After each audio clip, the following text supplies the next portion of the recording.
किसी भी खेल को पसंद नहीं किया, भाई कबड्डी कबड्डी, और अंतिम सांस तक ही मैं कबड्डी को अपना धर्म, अपनी माँ, अपना कर्म मान के चल रहा हूँ। मैं परमात्मा से प्रार्थना करता हूँ, हे परमात्मा, जिस दिन तेरे को मेरे ऊपर जरूरत हो तो मेरे को कबड्डी ग्राउंड में ही मेरे अंतिम सांस लेने का मौका देना। तो मेरा तो एक ये जुनून है। और आज मैं राम राम भाई सारे भाई है ना, मैं आपका भाई राहुल बुरा घोगड़िया। राहुल कबड्डी चैनल देखने वाले सारे भाई है ना, स्वागत है। तो आज हरियाणा प्रदेश के नई हिंदुस्तान के महान खिलाड़ी के साथ आपकी मुलाकात करवाते हैं, जो आज दीन बंधु सर छोटू राम अकेडमी उचाना जिला जींद में हरियाणा प्रदेश की टॉप अकेडमी, जिस अकेडमी ने कई प्रो स्टार देने का काम किया है, आज उसके कोच से आपका परिचय करवाते हैं। तो सर जी पहले राम राम। सभी दर्शक साथियों को, खिलाड़ियों को मेरी तरफ से राम राम। मैं Dharmraj Kandola, kabaddi coach, at present director of sports, Rajiv Gandhi college Uchana, और chief coach of Deen Bandhu sir Chhotu Ram kabaddi academy Uchana. हाँ सर। तो सर पर मतलब आपका पूरा नेम है, गांव है, गुवांड जिला, तहसील कौन सा सर, एक बार ये जानकारी। मेरा गांव बुड़ैन। हाँ सर। जिला जींद। हाँ सर। और मैं एक्स नेवी। हाँ। और फिर एजुकेशन डिपार्टमेंट में एज ए लेक्चरर के रूप में मैंने 24 साल की सेवा दी है। और वहाँ से रिटायरमेंट होने के बाद मैं अब राजीव गांधी कॉलेज में as a director of sports, और राजीव गांधी कॉलेज में ही जो दीन बंधु सर छोटू राम कबड्डी एकेडमी, उसका चीफ कोच हूँ। हाँ। तो परिवार में मेरे परिवार में मेरी पत्नी, बेटा, बेटी, पुत्रवधू, मेरे एक पोता पोती और एक ध्योता, ये मेरे परिवार में हैं। और ये इस कबड्डी खेल के कारण ही आज मेरा सारा परिवार वेल सेटल्ड है। मेरी पुत्र वधू मैथ की लेक्चरर गवर्नमेंट जॉब में, मेरा बेटा फिल्म सिटी में स्क्रिप्ट राइटर, और मेरी बेटी दीन बंधु सर छोटू राम जो टेक्निकल यूनिवर्सिटी मुरथल है उसमें एज ए प्रोफेसर है बायोटेक डिपार्टमेंट में। और ये सारा मैं श्रेय देता हूँ इस कबड्डी को, कि कबड्डी में मैंने निस्वार्थ भाव से जो सेवा की है नेवी से आने के बाद, उस सेवा का परमात्मा ने मेरे को फल दिया है कि आज मेरा परिवार वेल सेटल्ड है। तो परिवार की सपोर्ट कैसी रही है सर? परिवार, जब आपने खेलने की शुरुआत करी, माता पिता की सपोर्ट कैसी रही? फिर आगे जाके आपकी शादी हुई, फिर मतलब घर वाले ने कभी ये नहीं बोला वह कबड्डी को छोड़ दो? देखिए, मैं आपने शादी का भी जिक्र आया, भाई हमारे ज़माने में शादी तो मैं जब 8वीं क्लास में पढ़ता था जब होगी थी। और उसके बाद स्पोर्ट्स कोटा का या स्पोर्ट्स का यही पता नहीं था भाई इससे भी कोई रोजगार मिलता है। मैं वैसे तो पहले तो जाट रेजिमेंट में भर्ती हुआ था, और 6 महीने वहाँ ट्रेनिंग करने के बाद जब छुट्टी आया, मेरे एक टीस सी थी कि जो नेवी की ड्रेस सफ़ेद इतनी अच्छी लगती थी मुझे, भाई यार ड्रेस पाना नहीं थी ना, तो ये आर्मी वाली ड्रेस की बजाय तो इसमें ज़्यादा वो कर सकता है। तो मेरे को वहाँ एक नेवी का बंदा जाट सेंटर बरेली में आया, देखा मैंने, तो मेरे एक मन में तमन्ना आई भी मैंने इसको बदलना है, यहाँ से मैं वहाँ जाने की कोशिश करूँगा। तो मैं छुट्टी आया हुआ था, तो मेरे को एक अखबार पे नज़र पड़ी, उसमें स्पोर्ट्स कोटा की वैकेंसी निकली हुई थी, जिसकी दिल्ली ट्रायल थी, और कबड्डी के कोच साहिबान वहाँ ट्रायल लेने के लिए आए थे। तो मैंने वहाँ अपनी ट्रायल दी, उसमें मैं सक्सेस हो गया, और उन्होंने मेरे को वहाँ से भर्ती कर लिया, और मैंने जाट रेजिमेंट सेंटर में अपना डिस्चार्ज लिख के दे दिया जी मैं नेवी में भर्ती हो गया हूँ, मैं वहाँ जाना चाहता हूँ। तो मेरे को उन्होंने वहाँ से रिलीज कर दिया। उसके बाद मैं नेवी में भर्ती हो गया, और नेवी में भर्ती होने के ट्रेनिंग के बाद से मैं सीधा अपने जो इंडियन नेवी कबड्डी टीम है, और नेवी से फिर आगे हम सर्विसेज खेलते हैं, सर्विसेज से नेशनल। तो मैं 1982 में नेवी कबड्डी टीम में आया, और 1982 से लेकर 1994 तक मैं नेवी कबड्डी टीम में रहा, और मैंने 12 सर्विसेज और 6 नेशनल सीनियर नेशनल खेली। और वहीं रहते हुए मैंने NIS किया था। NIS मतलब आप समझते हो कबड्डी कोच का कोर्स। हाँ जी, वहीं रहते हुए मैंने किया ये। तो सर कब भर्ती हुए थे? मतलब मैं 79 में एज ए जाट रेजिमेंट में भर्ती हुआ था, और वहाँ से छोड़ गए, और 80 में 1 जुलाई सन 1980 में मैं भर्ती हो गया न छिलका जो उड़ीसा में पड़ता है, वहाँ ट्रेनिंग के लिए गया, और स्पोर्ट्स कोटे से भर्ती हुआ। तो मेरी ट्रेनिंग पूरी होगी उसी टाइम में मैं टीम में आ गया था। तो इस अकेडमी का नाम दीन बंधु सर छोटू राम क्यों रखा गया? देखिए, आप सभी समझते हैं दीन बंधु सर छोटू राम रहबरे आजम और किसानों का एक बहुत बड़ा नेता कह सकते हो, नेता के बजाय हम ये कह सकते हैं कि वो तो एक दिवंगत आत्मा, इतनी वो आत्मा थी जिसने इन किसानों को आज, जितने भी किसान हैं हरियाणा में, खास करके जब हरियाणा पंजाब संयुक्त पंजाब होता था उस टाइम पे वो यहाँ मंत्री थे, और उसने किसानों को ऊपर उठाने का काम किया। नहीं तो अगर दीनबंधु सर छोटू राम नहीं होते तो शायद आज किसानों की जो ये जमीन है, जायदाद है, शायद नहीं होती। उसने ही ये काम किया था, एक कानून बनाया था कि किसान की जमीन, किसान के गहने, किसान की बैल मतलब रह नहीं रखे जाएंगे। और किसान, उसी कानून से आज किसान इस मोड़ पे है हमारा हरियाणा और पंजाब का किसान। तो दीन बंधु सर छोटू राम अकेडमी से कौन से प्रो स्टार निकले? देखो, दीन बंधु सर छोटू राम कबड्डी के जो स्टार हैं, उसमें आप इंटरनेशनल खिलाड़ी भी कह सकते हो, नेशनल खिलाड़ी भी कह सकते हो, और आप प्रो कबड्डी में, क्योंकि आज क्रेज ज्यादातर प्रो कबड्डी का चला हुआ है। वैसे मेरे 3 खिलाड़ी इंटरनेशनल हैं। कौन से? विकास कंडोला, संदीप कंडोला, विक्रम कंडोला, ये तीनों आप यू कैन से भाई इंटरनेशनल खिलाड़ी हैं, और ये प्रो के भी स्टार हैं। लेकिन मेरे गांव के 7 बच्चे प्रो स्टार में अपना योगदान दे चुके हैं और दे रहे हैं। बुढ़ैन से 7 बच्चे, सातों के सातों बुढ़ैन गांव से हैं, और सभी कंडोला है, यू कैन से भाई। तो विकास कंडोला तो आप देखते हो हरियाणा स्टीलर का टीम कैप्टन भी है, और आज धूम मचा रहा है, और दुनिया का सबसे स्पीडी रेडर उसको माना जाता है। और जो संदीप कंडोला है, ये जो 2nd सीजन था प्रो कबड्डी का, उसमें ये राइजिंग स्टार ऑफ इंडिया वो निकला है। विक्रम कंडोला हरियाणा स्टीलर का बड़ा मतलब स्तंभ है। और जी कुलदीप कंडोला बंगाल वेरियर्स में था, प्रदीप कंडोला वो बंगलोर बुल्स में था, एक मंजीत कंडोला, अनूप कंडोला, ये सभी इसी ग्राउंड के खिलाड़ी हैं। लेकिन अब तो कुछ खिलाड़ी तो ऐसे हैं, जैसे अभी नेवी टीम के चीफ कोच हैं, वो भी इसी मेरे इसी से रहे। मतलब कहने का मतलब जितने भी आप टीवी पे या प्रो कबड्डी में जहाँ भी देखते हो, जिसके नाम के आगे कंडोला लगा हुआ है, वो सभी मेरे शिष्य हैं, और सभी इसी एकेडमी की देन है। और ये एकेडमी अभी तो चलो स्थापित तो अभी यहाँ अभी राजीव गांधी कॉलेज में होगी, लेकिन ये पहले गांव बुढ़ैन में थी। और हम गांव बुढ़ैन में सन 1995 से, और मैंने 2020 तक बुढ़ैन गांव में ट्रेनिंग दी। आज बुढ़ैन गांव के 200 खिलाड़ी नेशनल कलर होल्डर हैं कबड्डी के। और जी इसी एकेडमी के सभी बच्चे 40 से 45 बच्चे आज सर्विस में हैं। कोई डिफेंस में है, कोई पुलिस में है, कोई रेलवे में है, कोई सिविल डिपार्टमेंट में है, और ये सारी यहीं की देन है, और मेरे शिष्य हैं सभी। और आज हरियाणा गवर्नमेंट में भी जो कोचेज लगा हुआ है, एक संदीप कंडोला, वो भी मेरा ही शिष्य है। हाँ जी, हाँ संदीप उर्फ दीपा, वो भी इसी एकेडमी की देन है या मेरा शिष्य है। तो गुरु कौन रहे सर आप? मेरे परम आदरणीय गुरु श्री हरभजन सिंह, जो नेवी में हमारे कोच होते थे, और उसी की बदौलत आज जो भी हूँ, जैसे भी हूँ, मैं उस गुरु को प्रणाम करता हूँ, सत प्रणाम करता हूँ। उसने मेरे को एक अच्छी दिशा, निर्देश और मेरे खेल का सुधार, उसको मैं सारा श्रेय देता हूँ।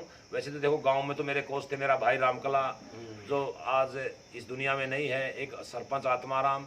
इसने मेरे को जो एक गांव में छोटी मोटी जो ट्रेनिंग होती थी, उनको पता, जो मतलब एक बड़ा बुजुर्ग होते थे या मेरे सीनियर थे, इन्होंने एक वैसे मेरे को एक स्टार्टिंग सा दिया।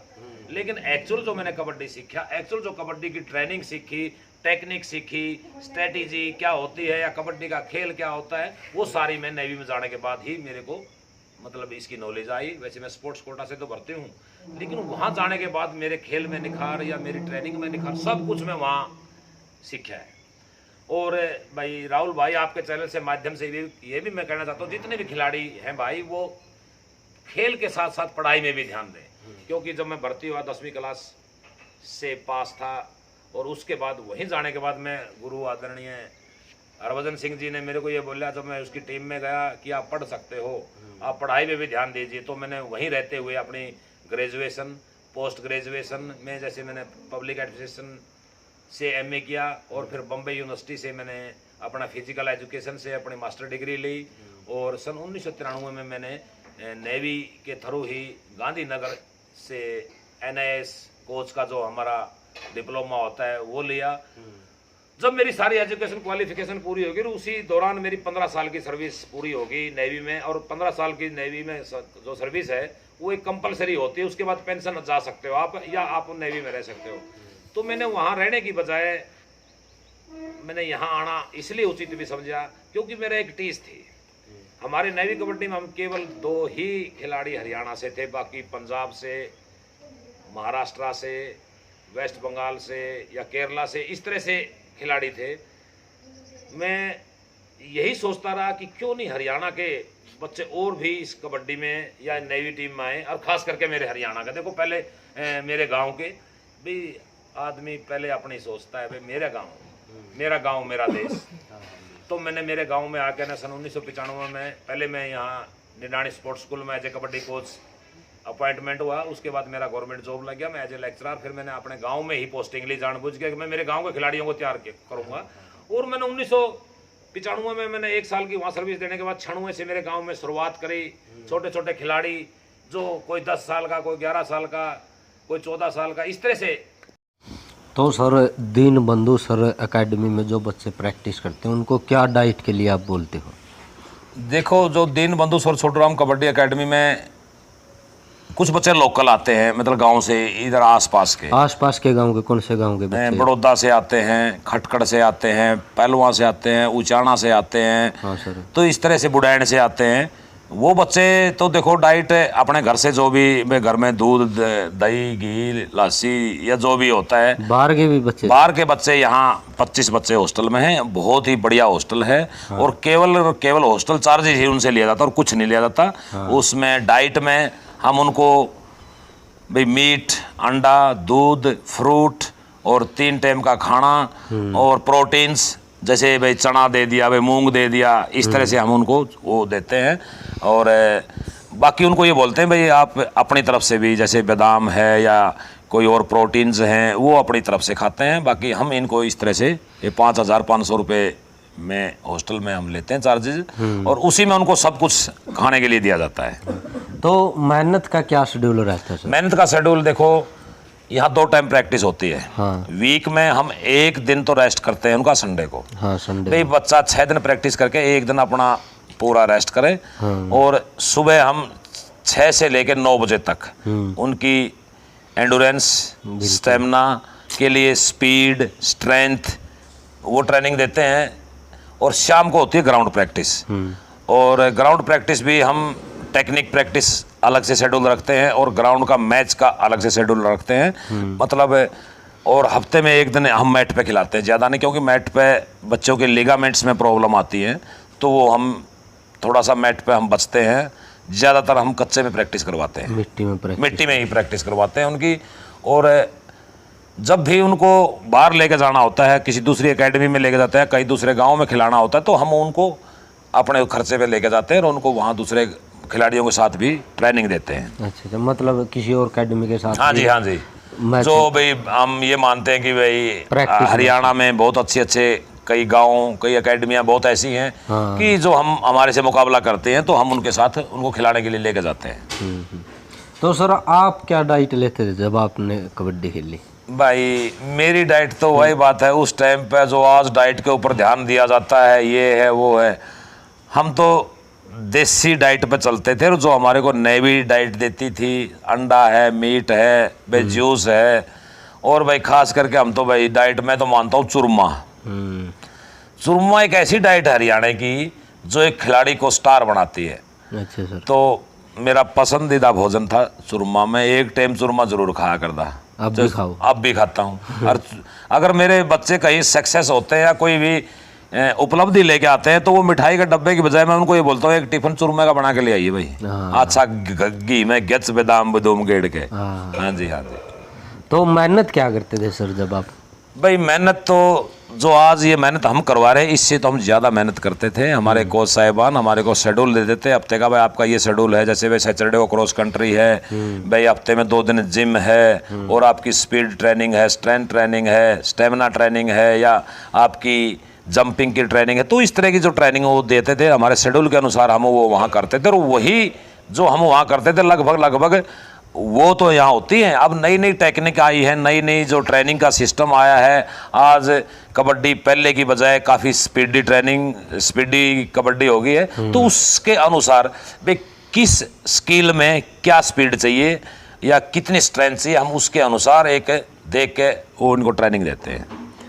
तो सर जैसे आपने नेवी के लिए खेले, क्या कहाँ कहाँ खेले और क्या क्या जीते हैं? मतलब देखो नेवी में हम जो खेले हैं, मैं मेरा बताता हूँ, सन 1982 से 1994 तक मैं लगातार नेवी टीम का हिस्सा रहा हूँ, सर्विसेज। हाँ बताया तो सर। तीनों सेनाएं का जो मैच होता है और फिर तीनों सेनाओं की एक टीम बनती है।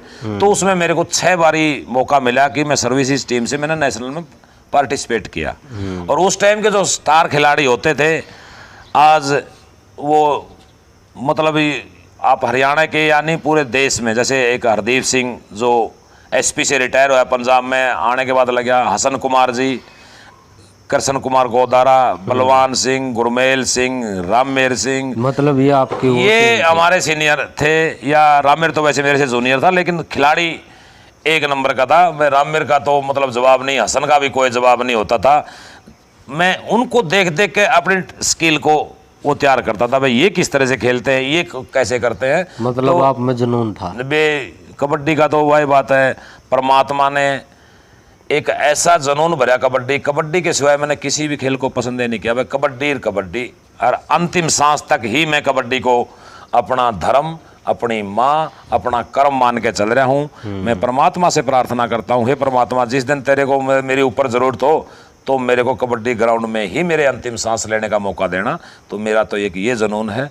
और आज मैं कबड्डी में पहले सिर्फ बॉयज़ को खिलाता था, लेकिन 3-4 साल से मैंने खटखड़ गांव से स्टार्ट किया। और मेरी लड़कियां आज इंटरनेशनल तो नहीं बन पाई, लेकिन ऑल इंडिया इंटर यूनिवर्सिटी की सिल्वर मेडलिस्ट हैं और नेशनल में पार्टिसिपेशन किया है, जैसे अभी सब जूनियर या नेशनल सीनियर में।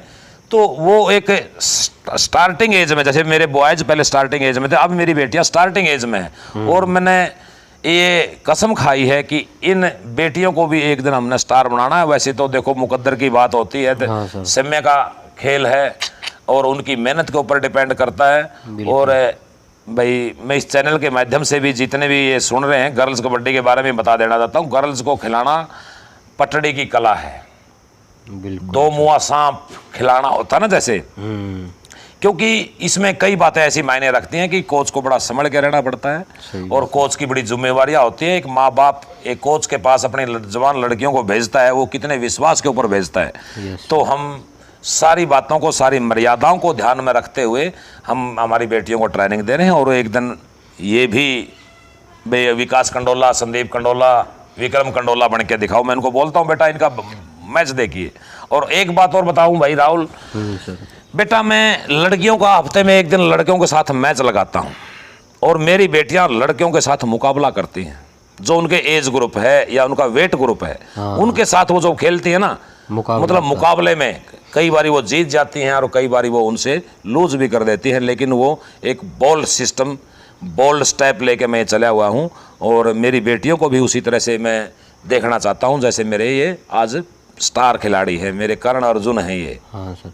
तो सर लड़कियां की जैसे आपने बताया, लड़कियों को भी अभी दीनबंधु सर छोटू राम अकेडमी में परीक्षण किया जा रहा है। तो कौन से गांव से लड़कियां इधर आ रही हैं? इसमें ज़्यादातर खटखड़ गांव से, बरसोड़ा गांव से, बुडैन गांव से और जी अपना उचाना से ये लड़कियां आती हैं। अच्छा सर। अभी तक हम लड़कियों का हॉस्टल तो है यहाँ, लेकिन अभी तक लड़कियों को हॉस्टल में नहीं रख रहे हैं। वो आगे लॉकडाउन के बाद हम शायद ये भी सिस्टम शुरू करेंगे। चौधरी वीरेंद्र सिंह जी ने बोला भाई लड़कियों के लिए हॉस्टल है अपना, और अगर कोई बाहर की लड़कियां या इस बांगर की धरती की कोई लड़कियां जो डेली आ जा नहीं सकती, उनको हम हॉस्टल मुहैया करवाएंगे। जो हॉस्टल का एक नॉर्मल चार्जेज होते हैं वो उनसे लेंगे, उससे ज़्यादा हम किसी भी लड़की से कोई किसी तरह की फीस वो नहीं लेते। मतलब आने जाने में दिक्कत ना हो, ताकि वो यहीं रह कर प्रैक्टिस करें। वो भी हम काम शुरू करने जा रहे हैं आगे जब लॉकडाउन सही हो जाएगा। तो सर लड़कियां भी कुछ यानी पर होती है, लड़कियों की भी जस्ट परों की अभी एक बार डेमोस्ट्रेशन जरूर आया था, 3-4 टीमें बनाई गई थी। वो किस कारण से क्यों नहीं आई वो तो वो जाने। लेकिन जब ये लड़कियां भी प्रो कबड्डी इनकी शुरू हो जाएगी तो जैसे अब आज गांव-गांव में लड़कियों की टीम में प्रैक्टिस करती है, तो लड़कियों की टीम भी उसी तरह से प्रैक्टिस करेंगे। तो सर जैसे पिछले 2 सालों से देख रहे हैं हम, अब प्रो नहीं हो रही, क्या बात हो रही है सर? देखो ये तो सभी जग जाहिर है कि आजकल सारे स्पोर्ट्स की एक्टिविटी बंद हो गई थी ड्यू टू कोरोना। और अभी कोरोना जैसे दूसरी लहर है, तीसरी लहर आएगी, ये तो डर तो एक बैठा हुआ है, लेकिन कुल मिला के काबू में आ गया है। और प्रो कबड्डी का होने का ना कारण ये कोरोना है। और मेरे ख्याल में अब की बार शायद प्रो कबड्डी हो जाएगी, अक्टूबर नवंबर तक उम्मीद करते हैं। और देखो प्रभाव तो पड़ा है, इसका काफ़ी प्रभाव पड़ा है, सारी गतिविधियां ठप हो गई। ये तो नरेंद्र सिंह मोदी जी ने इस देश को संभाल लिया, नहीं तो कोरोना एक ऐसी बीमारी थी कि बहुत मतलब वो होना था, हाँ तो भयंकर होना था। तो अभी प्रो कबड्डी मेरे ख्याल में अक्टूबर में शुरू होगी और हम उम्मीद करते हैं कि आगे लड़कियों की भी शुरू हो। तो सर जैसे सुना है प्रो कबड्डी इसलिए नहीं चल रही ताकि कोई एंट्री फी वो होगा सर इनका, वो नहीं देखिए ऐसे है, जिस बात की हमें नॉलेज नहीं है उस नॉलेज के ऊपर हम ये बोलना भाई ये नहीं है। प्रो कबड्डी जो स्टार टीवी जो कर रहा है ना, उसमें तो ऐसी कोई भी बात नहीं है। हाँ, इस कबड्डी को ऊंचे उठाने के लिए है, या कुछ लोग और कुकर मुत्ते की तरह ऐसे निकल गए भाई ये फलानी कबड्डी, ये वो कबड्डी, ये वो, इस तरह से लीगे और वो बच्चों से ट्रायल की फीस लेते हैं। अच्छा, कोई 700 लेता है, कोई 1000 लेता है पर बच्चा। और उन्हीं पैसे, वो तो एक पैसे कमाने का साधन हो गया। कहने का मतलब ये कबड्डी को उठा नहीं रहे, ये गिरा रहे हैं। मैं ये कहता हूँ अरे बच्चों से फीस, अगर आपने अपना इतना वो खिलाना है तो आप गरीब, कबड्डी में सभी गरीब घरों के बच्चे आते हैं। हाँ। मजदूरों के बच्चे, किसान के बच्चे हैं, दुकानदारों के बच्चे हैं, उनके पास बेचारों के पास फीस दो, उनका सिलेक्शन करें ना करें, वहाँ अपनी मोनोपोली चलाते हैं और वो तो उन्हीं की ट्रायल फीस ले लेकर उसी के ऊपर अपना बिजनेस चलाते हैं। हम इसको सही नहीं मानते। अगर उन्होंने करवानी है करवाइए, आप बच्चों को उठाइए, आप उनसे फीस क्यों लेते हो, ट्रेनिंग फीस या ट्रायल फीस ले लेके क्यों करते हो? आप उनको ले, जो आपके सेलेक्ट हो जाते हैं उनसे आप जो भी सिक्योरिटी लेना चाहते हो या और लेना चाहते हो उनसे लीजिए। आम पब्लिक में जाते हैं, 100 बच्चे आएंगे, 200 आएंगे, 400 आएंगे, उनसे सभी से फीस लेकर 4 बच्चे ले जाते हैं, 5 बच्चे वहाँ उनके ले जाते हैं। दैट मीन्स वो तो कमाने के लिए आ रहे हैं, वो तो पैसा कमा रहे हैं। अगर वो जो भी लीग जो इस तरह से करवा रहे हैं, अगर वो मेरी बात ये सुन रहे हो या कोई और भाई इस तरह की ये प्रैक्टिस बंद की जाए। हम नहीं चाहते या कोई भी नहीं चाहता कि इस तरह से फीस देवा, पहले पैसे देवा, सिलेक्शन हो ना हो, फिर वो प्रलोभन दे देते हैं भाई बेस्ट रेडर को ये मिलेगा, उसको ये मिलेगा, उसको स्कूटी मिलेगी, उसको ये मिलेगा। ये सारा ढकोसला है और ये सारा कमाने का वो है। और इन गरीब बच्चों के ऊपर ध्यान ना देकर वो अपनी कमाई देख रहे हैं। अगर उनका वो कई बार हम टीवी में भी सुनते हैं और भी बात सुनते हैं भाई हम तो वो कबड्डी को आगे बढ़ाने के लिए, कबड्डी का प्रमोशन के लिए बातें कर रहे हैं। अरे तू कर रहा है तो फिर इनसे फीस क्यों लेता है? इनसे आप तो कमाई कर रहे हो, अब बगैर उनसे फीस लिए हुए। उसके बाद आपने जो कमाना है वो कमाइए, आप टीवी पे कमाइए, वो वहाँ कमाइए। इन गरीब बच्चों से क्यों आप फीस लेते हो? तो ये गलत प्रैक्टिस मानते हैं। और भाई हमारे कहने से तो ये करें ना करें वो उनका काम है, लेकिन मैं आगाह ज़रूर कर देता हूँ इन लीग वालों को भी और खिलाड़ियों को भी, भाई इस तरह से फीस मत दीजिए आप। तो सर प्रो कबड्डी में बेस्ट टीम आपकी कौन सी सर? देखो बोले मेरा गांव मेरा देश। हाँ। भाई बेस्ट तो हरियाणा स्टीलर है। हाँ। और हरियाणा स्टीलर से ऊपर मैं किसी को नहीं मानता, क्योंकि आपके रोकना इसको रोकना। बेस्ट टीम तो हरियाणा स्टीलर्स है, लेकिन खिलाड़ी तो और बहुत टीमों के हो सकते हैं। जो मेरे पसंदीदा खिलाड़ी, जिसको पहले मैं रेडर के बात में बताऊं, बेस्ट फेवरेट रेडर तो देखो मेरा विकास है, विकास कंडोला, क्योंकि वो स्पीडी रेड है। नवीन गोयत, नवीन एक्सप्रेस जो बोला जाता है, और सचिन तंवर, वो तीनों इसी कॉलेज के स्टूडेंट हैं, मेरे स्टूडेंट रहे हैं। भाई पहले तो अपने को तो देखो नवीन सचिन और इसी कॉलेज के। हाँ। और देखो पवन सहरावत भी किसी से कम नहीं है। हाँ। और जी देखो डुबकी किंग भी कोई कमी नहीं है, प्रदीप नरवाल। हाँ, प्रदीप नरवाल। तो जो एक मेन से रेडर जो, जिसको वैसे तो देखो भाई सभी जोर लगाते हैं, सभी अच्छे हैं, लेकिन मेरी नज़रों में जो मैं मानता हूँ भाई मेरे ये 5 महारथी मैं मानता हूँ। अगर ये इंडिया टीम में रहेंगे तो इंडिया किसी देश की कोई हिम्मत नहीं भाई हमारी टीम को हरा दे। और ये नए खिलाड़ी हैं, उभरते हुए खिलाड़ी हैं भाई। कई बारी जो कर पिछले बारी हम ब्रॉन्ज मेडल आया हमारा। बड़े दुख की बात है कि जो हर बार गोल्ड जीतने वाले ब्रॉन्ज आया, उसका भी एक कारण रहा है सिलेक्शन। हम उसका कारण मानते हैं कि सारी साइड पूरी तरह से फिट नहीं करी। अभी नेवी टीम के वैसे सर्विसेज के बोलो, सुरजीत सिंह नरवाल है जो मतलब दुनिया का सबसे बेस्ट राइट कवर है वो, उसको उसका सिलेक्शन नहीं किया गया। क्यों नहीं किया गया वो भाई सिलेक्टर जाने। तो हम इस पे ज़्यादा टिक्का टिप्पणी नहीं करते, क्योंकि हमें भी एसोसिएशन के साथ मिलकर चलना होता है। तो हो सकता है वो इंटरव्यू दे के बोलेंगे भाई वो कोच इस तरह से बोल रहा था। भाई हम तो स्पष्ट बोलते हैं ना, जैसे आपने सुना भी होगा पुष्प की अभिलाषा, फूल की क्या इच्छा है। भाई फूल कहता है कि ना मैं किसी सुंदरी के गले में सजना चाहता हूँ, ना मैं किसी देवता के उसमें चरणों में पड़ना चाहता हूँ, ना मैं किसी राजा के ताज में लगना चाहता हूँ। हे माली मुझे तोड़कर उस रास्ते पर फेंक दे जिस रास्ते से मातृभूमि पर शीश चढ़ाए जाएं वीर अनेक। तो भाई हम तो वो हैं, हम तो कर्म में विश्वास रखते हैं और यहीं एकेडमियों में अपने बच्चे खिलाड़ी अपने यहीं अर्जुन तैयार करेंगे। वो आगे वाले आगे जाने, वो किसका करते हैं क्यों करते हैं भाई, वो ना तो हम इस तरह की हमारी कोई इच्छा है और ना हमारे को किसी तरह का लालच है। बस हम तो यहीं से अपनी मोहर लगा के भेज देते हैं, जाइए बेटा और अपने आप भाग्य को तराशिए, अपने भाग्य को आजमाइए। हमारी तो यहीं तक की सोच है। अरे भाई देखो जब हमारे देश की टीम खेलती है तो फिर हम वहाँ तो हम ये देखते हैं भाई ये खिलाड़ी अच्छा था, ये क्यों नहीं लिया गया, ये क्यों नहीं। तो उसमें भी कई तरह की बातें चलती हैं, वो मैं अब इस टीवी के माध्यम से नहीं बता सकता। तो बेस्ट डिफेंडर कौन है सर? बेस्ट डिफेंडर जैसे मैंने आपको सुरजीत नरवाल बताया, और एक जोड़ी है प्रवेश भैंसवाल और सुनील।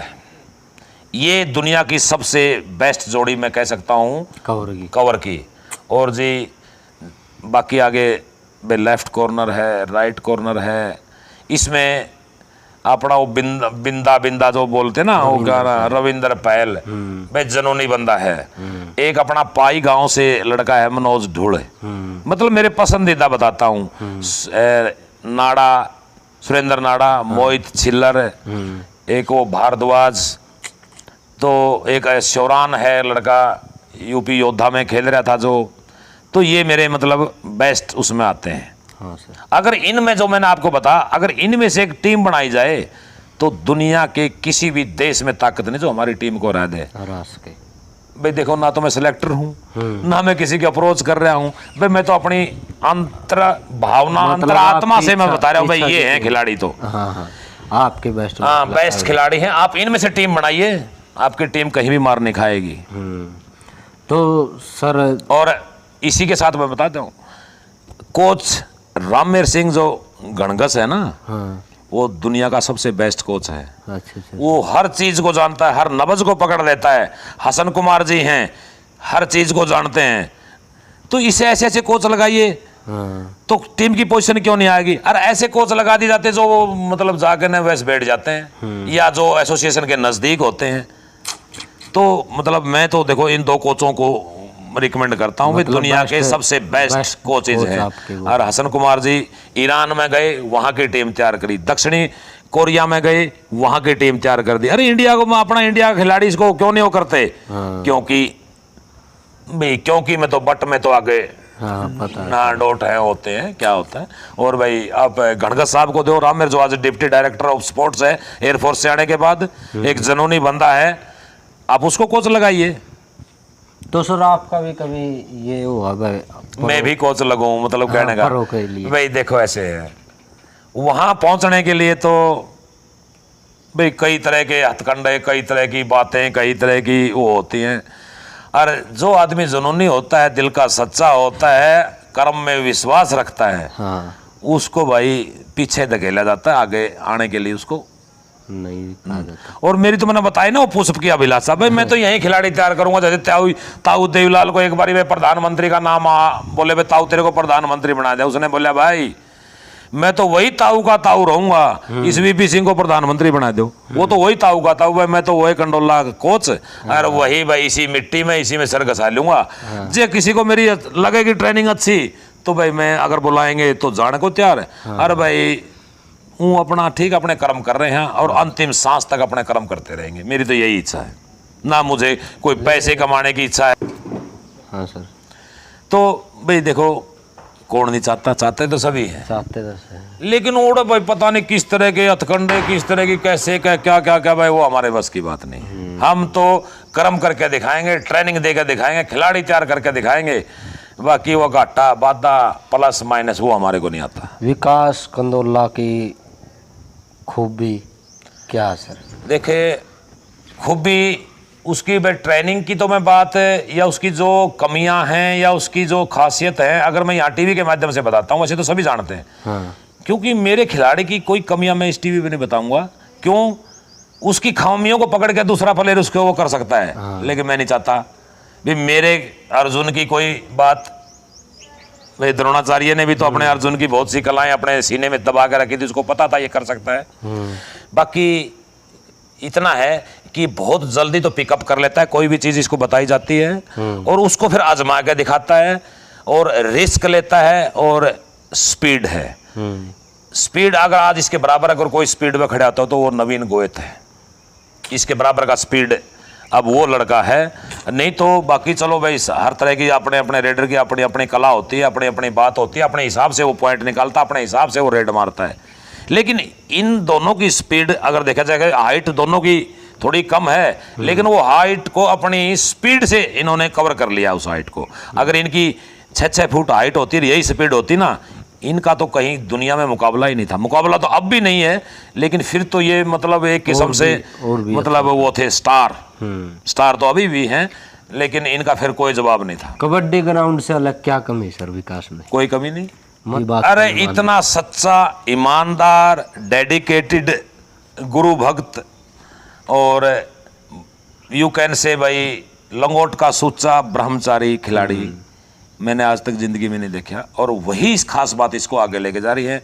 कमियां तो इसके अंदर कोई है ही नहीं, मैं निकाल ही नहीं पा रहा इसकी किसी भी तरह की कमी। आज तक इसने आज तक यू कैन से, जैसे अपने हरियाणवी कहावत होती है कि बाढ़ समान कमी भी नहीं है इस लड़के के अंदर। जितने भी अपने मेरे ये जो कंडोला जो आपको बताया, सभी खिलाड़ियों को मैं पहले अनुशासन सिखाता हूँ। अगर आप अनुशासन में हैं तो खिलाड़ी हैं, अगर आप में कोई कमी है तो दैट मीन्स आप खिलाड़ी नहीं है। खिलाड़ी नहीं है।